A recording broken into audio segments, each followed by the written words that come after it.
पुण्यातील स्वारगेट एसटी आगारात एका 26 वर्षाच्या तरुणीवर शिवशाही बसमध्ये बलात्कार करण्यात आल्याची धक्कादायक माहिती समोर आली आहे। या घटनेमुळे संपूर्ण राज्यात खळबळ उडाली आणि सध्या या घटनेतील आरोपीचा फोटो समोर आला आहे। स्वारगेट एसटी आगारात नेमकं काय घडलं आहे ते पाहूया। ही तरुणी ज्या ठिकाणी बसली होती तिच्या शेजारी आणखी एक व्यक्ती होती। आरोपी तरुणीशी बोलायला आल्यानंतर हा व्यक्ती निघून गेला। त्यानंतर आरोपी दत्तात्रय गाडे याने तरुणीशी गोड बोलून ओळख काढली। कुठे जाते ताई असे त्याने तरुणीला विचारले। त्यावर तरुणीने आपल्याला फलटणला जायचे असल्याचे सांगितले। त्यावर दत्तात्रय गाडे म्हणाला की सातारची बस तिकडे लागली आहे। त्यावर तरुणी म्हणाली की सातारची बस इकडेच लागते म्हणून मी इथे बसले। पण आरोपीने तरुणीला बस दुसरीकडे लागली आहे, मी तुला तिकडे घेऊन जातो असे सांगितले। तेव्हा ही तरुणी आरोपीच्या पाठीमागे चालत गेल्याचे सीसीटीव्ही फुटेज मध्ये दिसत असल्याचे पोलिसांनी सांगितले।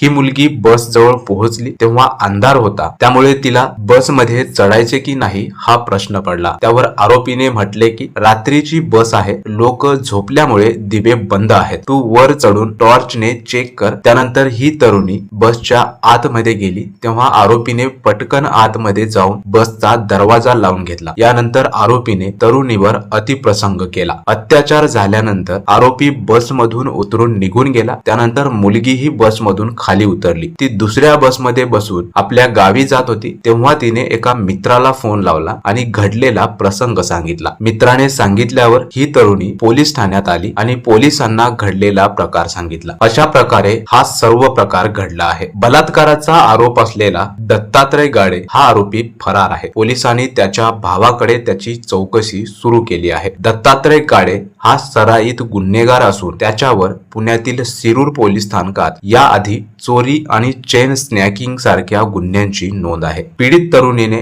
या घटनेची माहिती दिल्यानंतर पोलिसांनी तातडीने तपासाला सुरुवात केली आहे। आरोपी दत्तात्रय गाडेला शोधण्यासाठी पोलिसांनी 8 पथकं तयार केली आहेत। या पथकांकडून दत्तात्रय गाडेचा कसून शोध घेतला जात आहे। दत्तात्रय गाडे हा पुण्याच्या आजूबाजूला परिसरातील शेतात लपण्याची शक्यता आहे, त्यामुळे पोलिसांकडून शेतात डॉग स्क्वॉडच्या माध्यमातून तपासणी केली जात आहे। पोलिसांनी दत्तात्रय गाडे याच्या भावाला गाठले असून त्याच्याकडून माहिती घेतली जात आहे। ज्या बसमध्ये ही घटना घडली आहे त्या बसला सोलापूर स्वारगेट अशी पाटी लावलेली होती। त्या बसची पोलिसांकडून सध्या तपासणी सुरू आहे। या बसमध्ये पोलिसांना काही पुरावे मिळतात का हे बघावे लागेल। तसेच पीडित तरुणीच्या वैद्यकीय तपासणी अहवालातून कोणती माहिती समोर येणार याकडे सर्वांचे लक्ष लागले आहे। या घटनेची गंभीर दखल घेऊन परिवहन मंत्री प्रताप सरनाईक यांनी संबंधित बसस्थानकावरील कार्यरत असलेले स्थानक प्रमुख, सहाय्यक वाहतूक अधीक्षक आणि आगार व्यवस्थापक यांची वरिष्ठ अधिकाऱ्यांच्या मार्फत विभागीय चौकशी करून दोष आढळल्यास त्यांना तात्काळ निलंबित करावे असे निर्देश उपाध्यक्ष व व्यवस्थापकीय संचालक विवेक भीमनवार यांना दिले आहेत। तसेच एकूणच महिला प्रवाशांच्या सुरक्षेसंदर्भात आढावा घेण्यासाठी उद्या एसटीच्या सर्व वरिष्ठ अधिकाऱ्यांची तात्काळ बैठक बोलावण्याचे निर्देश देखील मंत्री सरनाईक यांनी दिले आहेत। स्वारगेट बसस्थानकावर पहाटे 6 वाजता 26 वर्षीय तरुणीवर झालेल्या अत्याचार प्रकरणाची गंभीर दखल राज्याचे परिवहन मंत्री घेतलेले आहेत आणि त्यांनी स्वारगेट बस डेपोत कार्यरत असलेल्या सर्व 23 सुरक्षा रक्षकांचे तात्काळ निलंबन केले आहेत। उद्यापासून नवे सुरक्षा रक्षक नेमण्याचे आदेश देण्यात आले आहेत। तसेच डेपो मॅनेजर, वाहतूक नियंत्रक यांच्यावरही आगामी काळात कठोर कारवाई केली जाण्याची शक्यता आहे। या प्रकरणी कारवाई करण्याबाबत बैठक पार पडली। या बैठकीअंती कारवाई करण्याचा निर्णय झाला। या प्रकरणी डेपो मॅनेजरची सुद्धा चौकशी होण्याची शक्यता आहे। मंडळी, घडलेल्या या घटनेबद्दल तुम्हाला काय वाटते कमेंट बॉक्स मध्ये नक्की आपले मत कळवा। चॅनलवर नवीन असाल तर चॅनलला सबस्क्राईब करा।